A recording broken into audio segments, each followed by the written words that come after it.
बहरहाल छोटी खबरों में आगे बढ़ते हैं। E20 पेट्रोल को लेकर देश की सियासत एक बार फिर गर्मा गई है। कांग्रेस नेता राहुल गांधी ने एथेनॉल मिक्स पेट्रोल की नीति को लेकर केंद्र सरकार पर तीखा हमला बोला है। राहुल गांधी का आरोप है कि E20 के नाम पर सरकार की नीति में बड़ी गड़बड़ी है और इसका सीधा असर आम लोगों की जेब और उनकी गाड़ियों पर पड़ रहा है। राहुल गांधी ने इस मुद्दे को भ्रष्टाचार और सरकार की गलत प्राथमिकताओं से जुड़ता हुआ कहा है। इस सब मामले में सिर्फ दाल में कुछ काला नहीं है बल्कि पूरी दाल काली है, ये राहुल गांधी ने कहा है। उनका कहना है कि सरकार जो E20 पेट्रोल को बढ़ावा दे रही है उसके असर को लेकर आम लोगों के मन में कोई सवाल है, यानी कि कई सवाल उनके मन में उठ रहे हैं और सवालों के जवाब सरकार नहीं दे रही। आखिर E20 पेट्रोल क्या है, E20 पेट्रोल का मतलब क्या है, उससे क्या समस्या होगी और क्या समस्या नहीं होगी, तमाम सवाल हैं।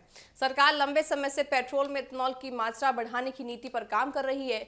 इसके पीछे मुख्य उद्देश्य पेट्रोलियम आयात पर देश की निर्भरता कम करना है और इथेनॉल जैसे वैकल्पिक ईंधन को बढ़ावा देना बताया जा रहा है। सरकार की ओर से E20 को पर्यावरण के लिहाज से भी महत्वपूर्ण बताया जा रहा है। इथेनॉल एक जैव ईंधन है और इसके इस्तेमाल से पेट्रोलियम ईंधन की खपत कम करने की कोशिश की जा रही है। लेकिन अब देखिए, यही नीति राजनीतिक विवाद का मुद्दा बन गई है। विपक्ष का आरोप है कि E20 को लागू करने की प्रक्रिया में कई सवालों के जवाब अब भी साफ नहीं हुए। राहुल गांधी का कहना है कि इस नीति का असर देश के अहम वाहन मालिकों पर पड़ रहा है। खास तौर पर कार और स्कूटर जैसे वाहनों को लेकर उन्होंने चिंता जताई है। विपक्ष की तरफ से ये भी सवाल उठ रहे हैं कि क्या देश में मौजूद सभी वाहन E20 ईंधन के लिए पूरी तरह तैयार है? क्या पुराने वाहनों के इंजन और उनके प्रदर्शन पर इसका असर पड़ सकता है?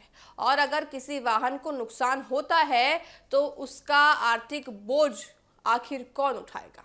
राहुल गांधी ने इसी आधार पर सरकार की नीति और उसके कार्य पूरी तरह से उनके कार्य पर सवाल उठा दिए। उनका आरोप है कि ये सिर्फ पेट्रोल और इथेनॉल का मामला नहीं है बल्कि सीधे तौर पर आम आदमी की जिंदगी और उसकी जेब से जुड़ा हुआ मुद्दा है। लेकिन कांग्रेस के इन आरोपों पर बीजेपी ने पलटवार किया है। बीजेपी की तरफ से राहुल गांधी और कांग्रेस पर निशाना साधते हुए कहा गया है कि कांग्रेस नेता झूठ भी झूठे तरीके से पेश करते हैं।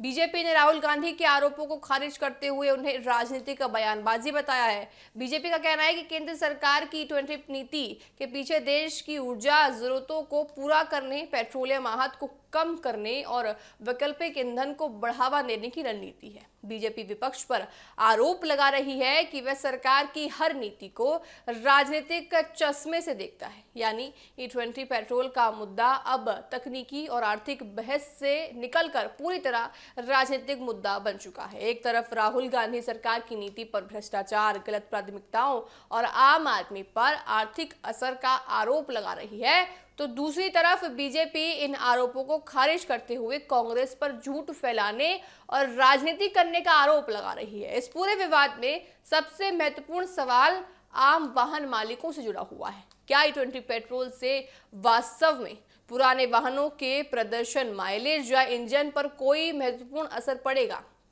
क्या सभी वाहन E20 के लिए तैयार हैं? और अगर किसी वाहन मालिक को अतिरिक्त खर्च उठाना पड़ता है तो उसकी जिम्मेदारी किसकी होगी?